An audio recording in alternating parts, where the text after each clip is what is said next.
odlučili odužiti. Dolaze nam Sara i Goran!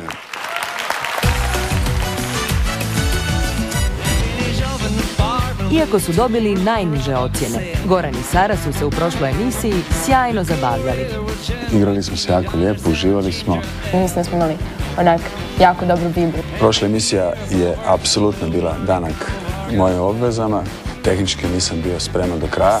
Ja sam zadovoljna što smo plesali cijelu koreografiju, što smo plesali zajedno. Da, nemam sve te obveze, ne bi bio u emisiji kao zvijezda. Sara je napravila vrhunsku koreografiju gdje sam ja to mogao odraditi, da smo se vrhunski zezali, da smo mogli napraviti dio showa. Napredak od ove 3 emisije, dalji napredak, vidi se da se malo radi, ali još fali malo te cijele tjelesne angažiranosti. Mi smo odavno odlučili da mi plešemo za publiku. Točno. No za koga god da plešu, novi ples treba pripremiti. Slowfox.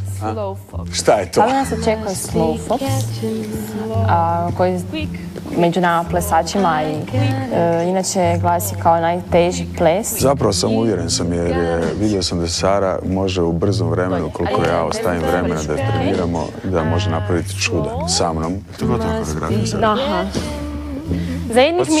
Za jednu minutu na tom mjestu je gotova koreografija. To je pametni izbor onog što njemu tehnički ide, staviš malo više, onog što mu ne ide i baciš. To čovječe, možda bi mogao znati.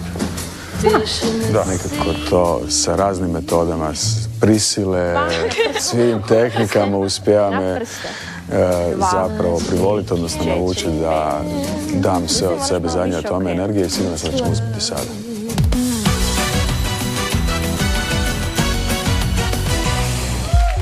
Slowfox će plesati Goran Grgić s partnericom Sarom Stojanović.